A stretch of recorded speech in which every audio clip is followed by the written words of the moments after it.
Hello and welcome to the JR's Gaming Podcast, where we talk about the rise of Nintendo and what this great gaming franchise has in store for us in the future of gaming, and of course the country from which it was born, Japan.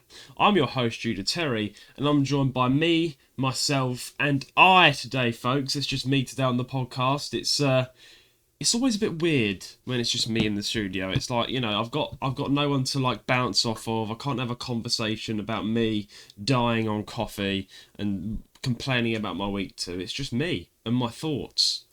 I'm left alone with my thoughts, and this is what the podcast is about. Just relaxing, us talking shit and nonsense, and I'm the host, and it's just me, the host. For those of you wondering where Rowan, my co-host, is, why is he not here? He left.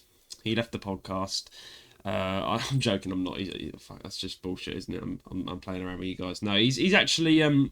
This is actually going out later than usual. For most of you, you know that we usually do our episodes every weekend, but this is going out on I think a Monday or a Tuesday this week, which I do greatly apologise for. I was busy actually the weekend.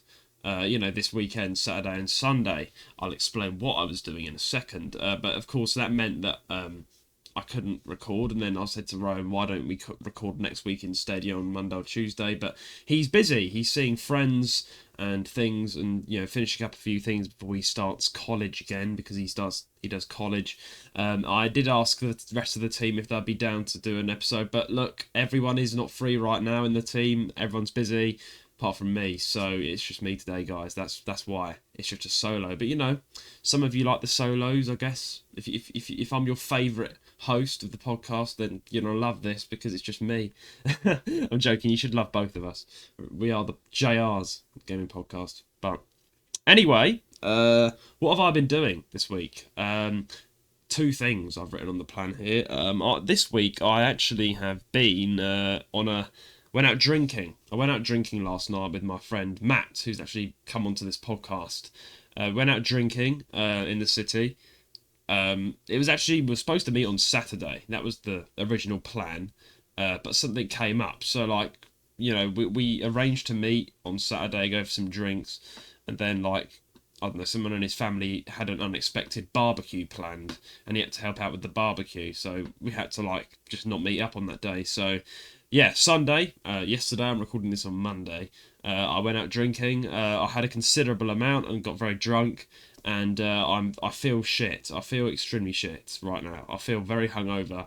I'm literally recording this feeling dead. I've got no energy at all. I don't know how I'm going to make this episode, to be honest with you.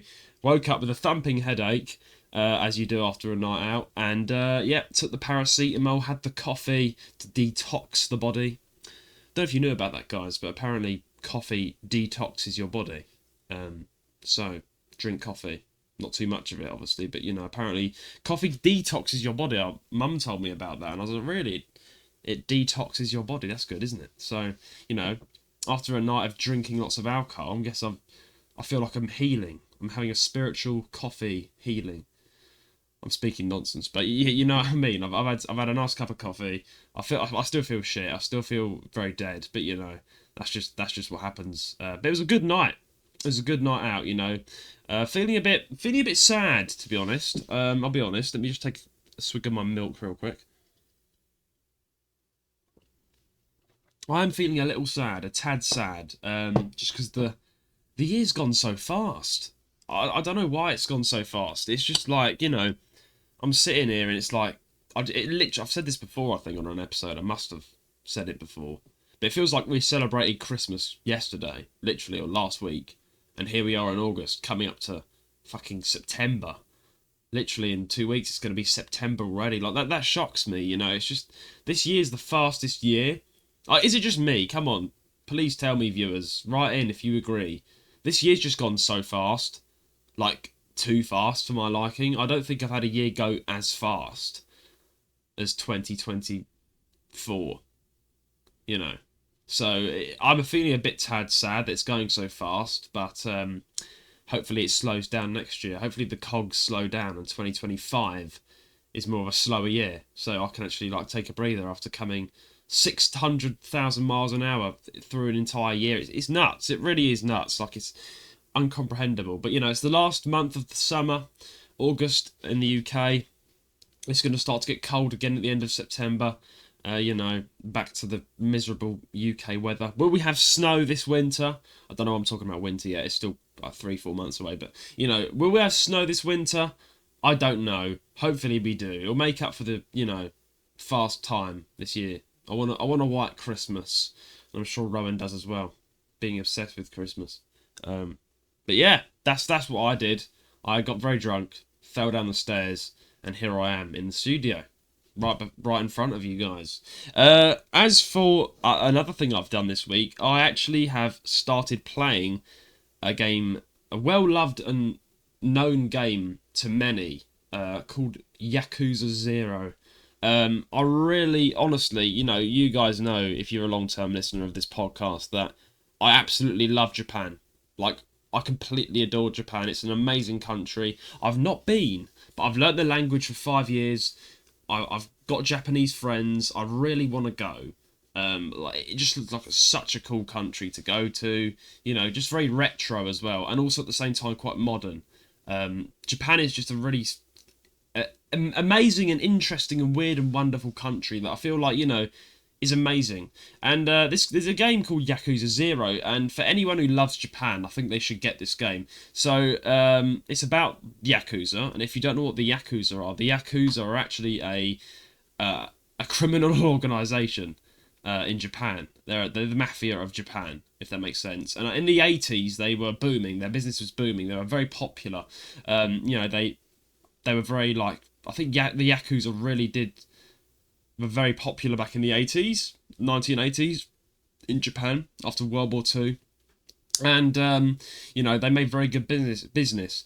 And now, they've always been a well-loved sort of, not loved, that's probably the wrong word to use, but there's a lot of people that have been interested and intrigued by the Yakuza because they're very organised, like they're very, loyal, and it's such an interesting culture to dive into, the Yakuza. Like, I'm pretty sure I'll tell some of you what I do know of the Yakuza. This is now the real life Yakuza. I'm not talking about the game. I'm talking about the real life Yakuza before we get into the game. But the real life mafia of Japan, the Yakuza, they've got such like a deep web of like traditions that they hold. Like, one of them is if you betray your boss, I think, or you do something that's against the family, you have to chop one of your fingers off. Literally, like, you have to get your hand, and I'm not even bullshitting, you have to chop one of your fingers clean off. Which is really just weird to think about. But it just shows how committed they are to it. Like, it's just such an interesting world, the Yakuza, the crime world of Japan. And of course they are the mafia. They're an illegal organisation. I mean, I think they do trafficking in drugs and, all sorts, gambling. But they are still around today, and the Yakuza still run in Japan. But they have been cracked down upon big time. The government has cracked down upon the Yakuza, and their operations are like, they really have cracked down upon the operations. So, Yakuza numbers are now dwindling. So, if you're thinking of going to Japan, don't be scared. I've heard that the Yakuza isn't that big anymore. But it still exists. But anyway, what is the game Yakuza? It's an entire series, basically, based upon the Yakuza, where you're like someone involved in the Yakuza, and there's different characters. I think there's a total of 12 games in the series, or is it 19 games? There's so many games in the Yakuza series. It's a very, there's so many games in the series, going back to, the 2000s, I'm pretty sure. But yeah, to give you an overview what the game is like, it's basically, you are involved in the Yakuza, and it's a very sort of explorational game. So you've got free will to explore a city in Japan. You can walk around, beat people up, as well as play the story. It's very hard to explain. It's just such a good game. I've heard. I asked my friends, because I was like, look, I want to start playing Yakuza. What game should I start with? And my friend said to me, start with Yakuza 0. And I would highly recommend Yakuza 0. It came out in 2015, and it's a good start to make your way up through the series. Start off with Yakuza 0. So that's what I've done. I've bought Yakuza 0. My brain is fried. I bought Yakuza 0.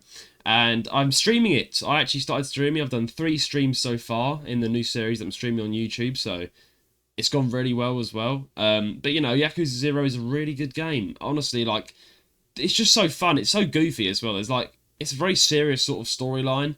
Uh, and it's just such an amazing game. I can't explain it. Like, it won't do it justice if I explain it. You know, but you can like explore Japan. Like, you can walk down the back streets of neon like Shibuya or Kamurocho, I think it is, and you can just walk into shops and arcades. Like, the Yakuza is it's such a unique game. It's like the only game where you can beat people up, you know, all that lot, and have an emotional storyline. But there's also little goofy parts of the game, like you can go and play in an arcade and win a bunny, like a toy stuffed bunny or something. You know, and there's little side quests you can do, like that aren't even the main story, like just really silly things. It's just, and also the beauty of Japan is captured. It's very immersive. That's the right word to use. It's a very immersive world. Like, I would love you guys to play it. If you're a fan of Japan, you're a fan of beating people up, you like that bit of, you know, sort of violent game, bit of fight, you know, 100% Yakuza is the game for you. And like that, there's, I think it's still going. The series is still going. Like the latest game in the Yakuza series is called Yakuza Like a Dragon, and it came out in this year. This year it came out. So that's one I'm looking forward to getting as well. So yeah, I'm just gonna take another drink of my milk.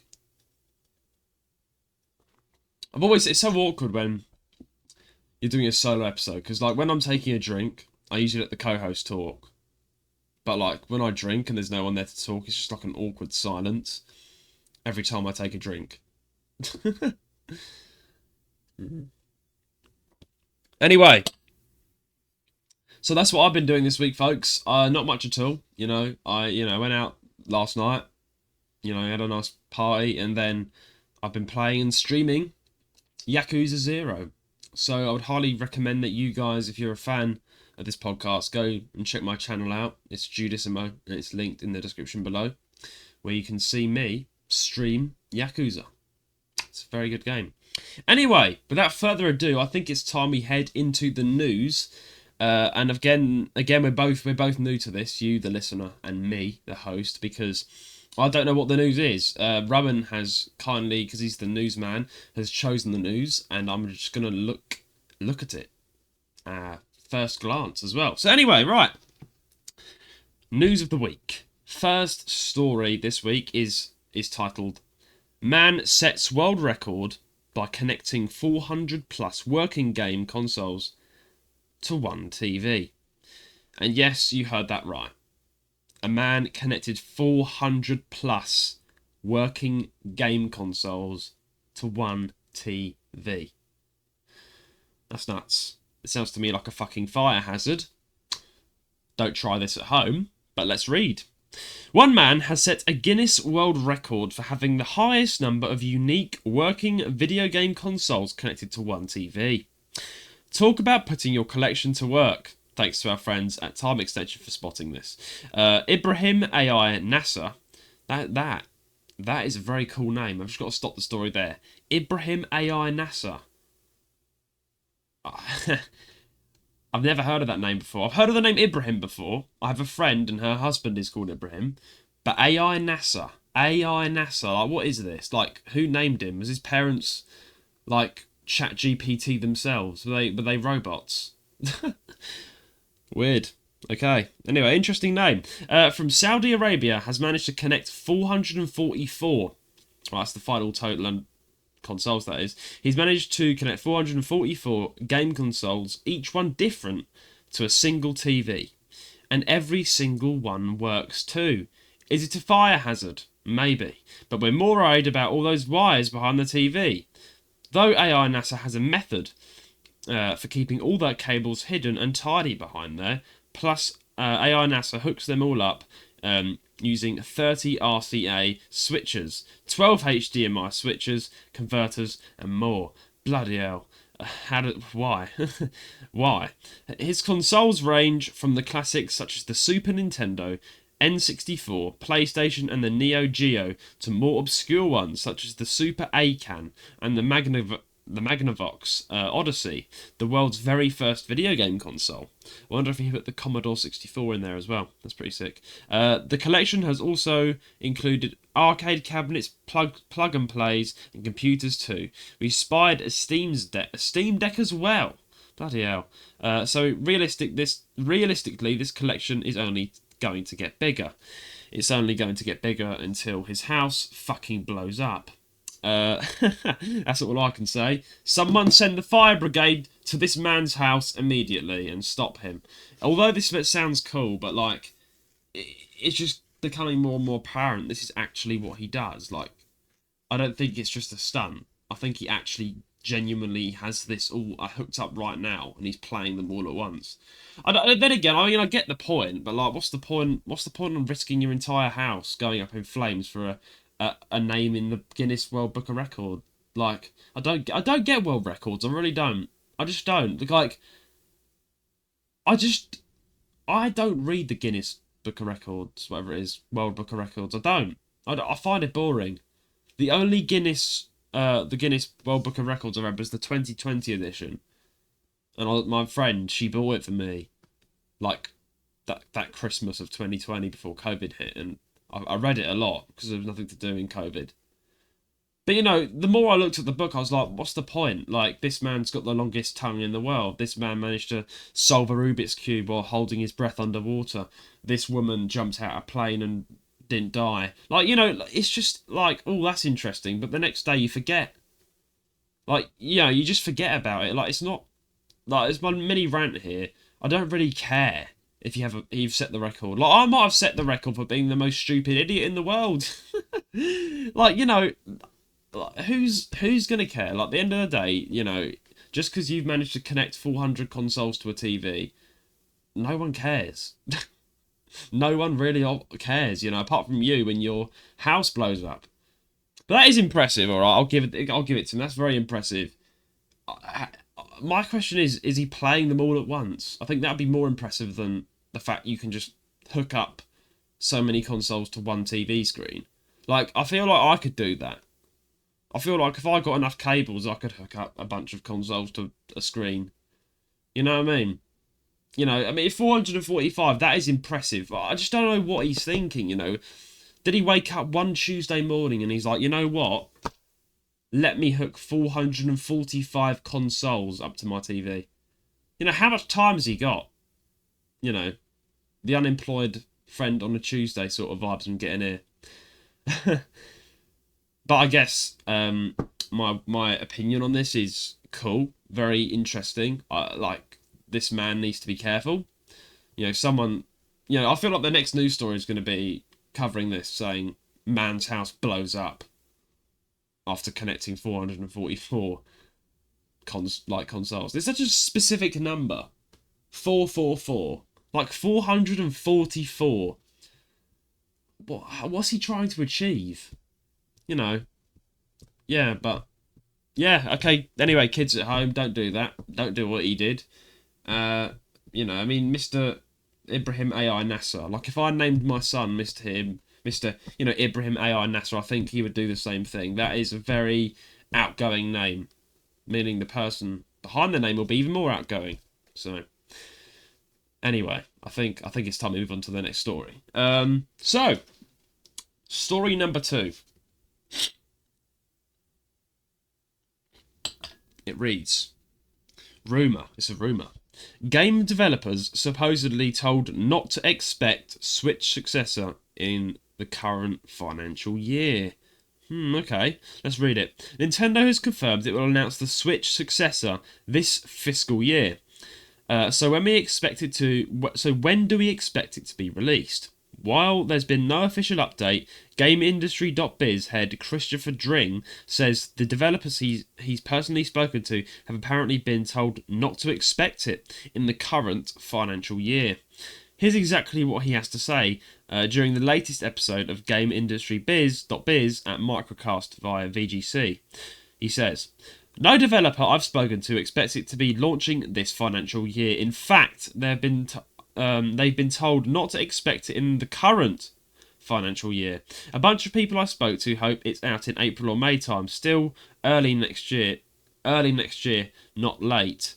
The current fiscal year ends on the 31st of March 2025, and as noted, these same bunch of people hope Nintendo's new hardware is out by April or May. The source also mentions how nobody necessarily wants a clash of something like the new Grand Theft Auto and Switch and all that kind of stuff on top of each other.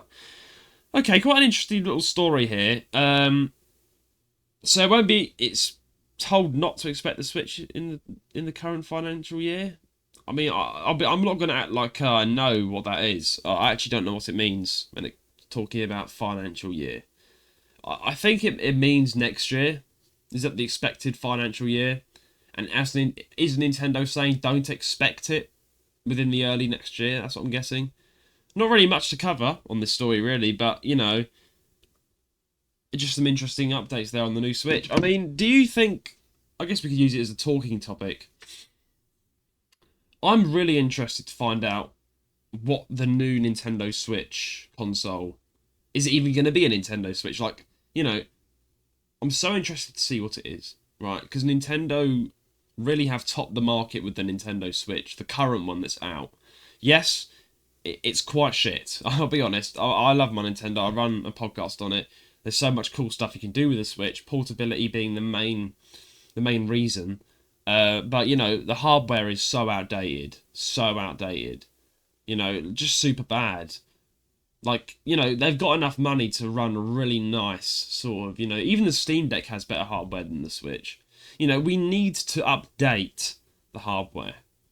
But then again, you know, I don't think Nintendo would benefit from releasing another Nintendo Switch, in quotation marks there. Because if they release another Nintendo Switch just with 4K, just with better hardware, it's going to be very, like, all of a sudden it's going to be very confusing. Because it's like, well, what do we do? Do we play the old Switch that's got all the old games on? Or do we... Or you know, if... This is the other point. If the new Nintendo... If they make another Switch, let's just say, with better hardware and 4K, and you can still play games for the old Nintendo Switch on the new Nintendo Switch, then that wouldn't really be a new Nintendo console, would it? It would just be another Nintendo Switch in the family that's obviously highly advanced. So it wouldn't necessarily be a new console. It isn't. It's just the same thing, but better. So, you know, let me know, guys. Do you think the new Nintendo Switch is going to be literally a new Nintendo Switch, just with better graphics, which wouldn't make it a new console? It would just make it a better Nintendo Switch. I think it would be very shit if they released a new Nintendo Switch, let's just say, with just better hardware, but they made games exclusively for it, because that's just giving the new 3DS vibes. Look at the new 3DS XL. Like, it did so badly. It was a very bad stunt. Like, we only released like 4 to 5 games on the new Nintendo 3DS XL. Like, it was really shit. No one cared. You know, it made no sense at all to have like a new 3DS. So Nintendo have fumbled up before with their business ideas until the Switch came out. But, you know, I'll be more obliged to see if they make a completely different console. And here's the thing, if they make a completely different console, what would it be? Oh, how's it going to look? What's it going to be like? So much stuff. Like, so much questions I have. And of course, this little news story just brings to light that Nintendo are obviously taking their time, which is good. They've had to postpone it. It would have already been released. It would have already been released this year, which is very interesting because I'm starting to think they're not going to make the Switch die out. Just yet, anyway, because we've just released a ton of new games for the Switch. Really good new games. Like, new Super Mario game just come out.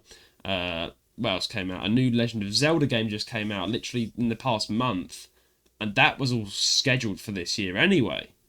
So if the new Nintendo Switch console was scheduled for this year, which it would have already been out by now if that was the case. Then here's the thing, those games were still going to be releasing on the old Nintendo Switch, meaning to me, we don't need to fear. If you love your OLED, you love your normal Nintendo Switch Lite, whatever it is, just like me, I play my Switch every night, right? Then you don't need to worry. Because to me, I think Nintendo are still going to make games for it. And I hope they do. And they should. Because they'll make more money off it. and they will just lose a lot more fans because let's be honest, they did piss everyone off when they shut the 3DS down because the 3DS was an OG console. So many people still want to play it, and so many people are now buying literal modded emulating consoles that replicate the 3DS just because they want that experience, So, yeah, I do think for a genuine fact that they should not do that again. They should not die out the Nintendo Switch within the next 50 years or even more. Like, just keep it going. Just keep it going, Nintendo. The Switch has been funny enough, it's the second most sold out unit they've ever produced. The one that still tops the market is the DS, which is obvious. But, the Nintendo Switch is second most. So, again, lots of questions more than answers in this sort of story, but I guess it's going to be a big thing to talk about. Like, of course, me and Ryan will be reviewing the new Nintendo console when it comes out next year. Some point next year. Early next year. They hope, and they're now saying that it might not come out early next year. We will find out more when the time comes, and of course we'll cover it here on this podcast. But, again, not much to say on this, apart from a little talking point there about the new Nintendo Switch and what it would entail.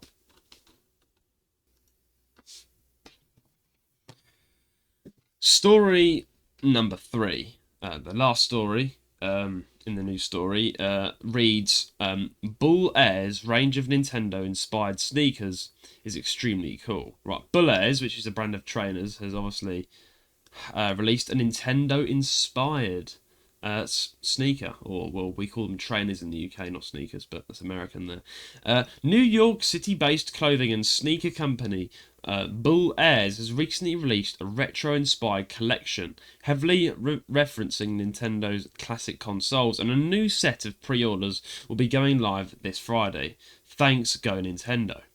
The sneakers come in 4 different varieties, each one inspired by the colour scheme and typeface used on each console. Most of these have been available before, as recent as July even, but this unreleased line includes a brand new colour design. The shoe boy colour resembles a perfect GBC, the best one of course. The family computer is cream and red, just like the Famicom, and the little logo on the tick. Classic console resembles the NES and mimics the Nintendo logo. My brain is alright. Logo with BullAirs in the centre instead. And Shoe Boy is like the colour except for the Game Boy. Alongside the shoes, there's a crew neck shirt inspired by the NES, though this doesn't appear to be returning on the 16th, and a Captain N Varusty jacket, which is available now. Okay, so Nintendo console themed trainers have been released in America. I don't know if they're here in the UK. I hope they are, because they look absolutely amazing. I've got to say, I love the Game Boy one. Of course, if you're listening on audio, you won't be able to see them, so I'll describe them for you. But if you're watching on YouTube on video, then you will see what's in front of you right now. I'm putting it on the screen. Honestly, it's only showed us 2 of the shoe brands here. There was more mentioned, but I really like the Game Boy one. It's basically a normal Nike trainer design there, but it's got a Game Boy right on the trainer, and it's like hidden in the tick, making it look retro. You've got the little Nintendo logo, like a Nintendo certified logo, of course, but it's different because it's got the the trainer logo, sort of trademark in there. You've got the Game Boy purple trainers with the Game Boy Advance. Oh mate, they look so cool. They look so good. I want one now. I want one of them. I want to get them, and these must be very fucking expensive because they look really limited edition. I think Nintendo did. Of course, Nintendo have let this happen. Of course they have, because there's no way that Nike are going to get sued for doing that, because this is like very good. Oh man, I want these trainers so bad. Like, they're just so cool. I'm not even into trainers. Like, I'm not one of those shoe geeks. I have a nice pair of Nikes myself, but I don't fantasize over all the shoes that some, in the UK, trainers are really big here, like in the teenage scene. Like, there's so many teenagers just obsessed with trainers. Like, they've got to get the latest Air Forces and shit, and I'm like, no one fucking cares about your shoes, mate. Like, When I'm walking down the road, I don't look at your shoes and be like, oh, they're expensive, oh, they're nice. I don't do that. I just walk past you and think, you're just a normal guy. Like, why are the shoes important? A shoe's job is for you to, walk down the road without stepping on shit. It's keeping your feet safe and clean. Unless you're one of those bare feet people, but we'll go into that. But the purpose of shoes is just to protect your feet. There's no reason to get a nice looking, expensive £1 million, whatever they are. Like, that's the thing. But I would. That's the thing. I would change my mind about trainers right here and then to get these. Just for my own pleasure, just to enjoy that sort of retro Nintendo console design. It looks so cool. I love them. I really do love them. Yeah, and of course, for those of you watching on video, we'll see them on the screen, which I've already flashed. So let me know what you think of them, guys. But that is awesome, and that is the end of the news for this week. So we're going to have a quick ad break now, and then we'll be back with the question and comment of the week. Ad break time. Sorry to interrupt the episode. I'm Rowan Fern, the co-host of this podcast. If you're a regular listener to our podcast, you would know that me and Judah love to hear from our community. Every single week, we read out your comments and questions on the podcast. One viewer wrote in telling us how they found their wife directly through the popular 3DS game, Pokemon X. Bloody hell, you don't hear that every day. You can become that viewer by writing into our podcast email, jrsgaming135@gmail.com. That is jrsgaming135@gmail.com. I know all of you hate ads, so on with the show. And we are back from the ad break. That was a lovely ad. Thank you, Rowan. But anyway, question of the week. This week, I decided to choose a question in the emails that have been sitting here for a few weeks now. More directed at me, because Rowan does not know the game that this viewer has written in. So I'm going to read this out because it's a solo episode by me, and I've been yet to read this out. And it's from Lucy, and Lucy says, "Hello from Down Under, long-term fan of the pod. Who is your least favourite character in Xenoblade? Love, Lucy from Brisbane, Australia." Thank you very much, Lucy, for writing in. Hello to you lot in Brisbane, watching over there. I do know we've got a small Australian audience there watching us, so I do appreciate that email. Now, of course, the reason I'm answering this, without Rowan is because Rowan hasn't got a fucking clue what Xenoblade is. And he should, because it's an amazing game, and I want him to play it himself. But, I do. I love Xenoblade. It's one of my favourite games. My mate Eli got me into it, and who's been on the podcast. And it's just such a good game. Like, I don't really enjoy RPGs. I really don't. I'm not into all the anime. Oh, like, Oni-chan, let's go and fight this dragon. Oh, yeah. You know what I mean? I'm not into any of that. But Xenoblade is an exception. Like, it's like an anime sort of, RPG with a really good backstory, a really good sort of fight art in the game. Very, very open world explorational as well. I love it. I really do. It's one of the only RPGs I'll give a chance to. And she obviously, Lucy, I'm guessing you like Xenoblade, to be writing in this question. Let me know who your favourite character is, or least favourite character, let's just say. She's asked me what my least favourite character is, and I can answer that straight up. It's Ricky. If any of you know, any of you listening to this right now are a fan of Xenoblade, you would probably, know exactly who Ricky is. And it's a very hot take I've just made, because a lot of people like Ricky. They think he's cute, but he's not needed. There's no need to include him in the entire series of Xenoblade. It was in Xenoblade Chronicles Definitive Edition I played. As soon as Ricky was introduced, I was like, fuck off, I don't care about you. You look like a fat little twerp. He's a little... Let me describe... Some of you won't know what I'm talking about that aren't into Xenoblade. If you just type in Xenoblade Ricky, you'll see him. Some people think he's cute, and some people think he's an absolute twat. And I'm one of those people that think he's an absolute twat. Because there is just no need for him in the story. He's not cute. He's very annoying. He's got no power in the game whatsoever. Like, if you fight with Ricky, you'll die. Like, he's just stupid. He's a ball of just nonsense, mate. And he, forces the team to take them on. This is a bit of a spoiler, but he forces the team to take him with them. He's hardly needed. Really, he really is not needed. I think he was only added for cute, I don't know, fangirls that want to fantasize over a cute little ball of fur, which he is, but he's not cute. He's just fucking annoying. I just don't like him, and I've gone on a rant about this for some time, and I'm not gonna keep you guys, bored of, but that's it, Lucy. I hate Ricky. I don't think he should be in the series. I really don't like him. Yeah, that's my least favourite Xenoblade character. Anyway, thanks for writing in, Lucy. Let's have a look at a comment that our editor, Luke, sent in. Our editor for the podcast. He doesn't edit the episodes. He edits the shorts that are now coming out. He's our shorts editor. Shout out to Luke, amazing dude. He has commented, and he has said on YouTube, "No, next time you'll get it, Judah." And I appreciate that, Luke, because this time I did get it right.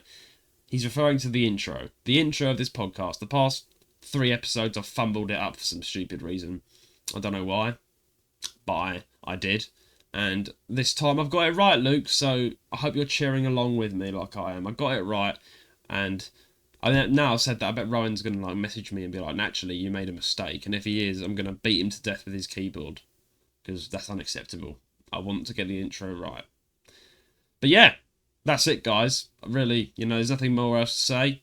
I'm sorry it's just been me today, but I hope you enjoyed the episode if you made it this far. And hopefully in the next episode, I believe, of course, Rowan will be back. So I'll be back with Rowan again, back to normal. But until then, please send in your questions and comments to jrsgaming135@gmail.com. And, we'll read it out in the next episode, any questions or comments. But also, please subscribe or follow us on whatever platform you're listening from, and leave us a 5-star rating as well on whatever platform you're listening on, because this will help us out greatly and get the podcast around. Our socials will be in the description below.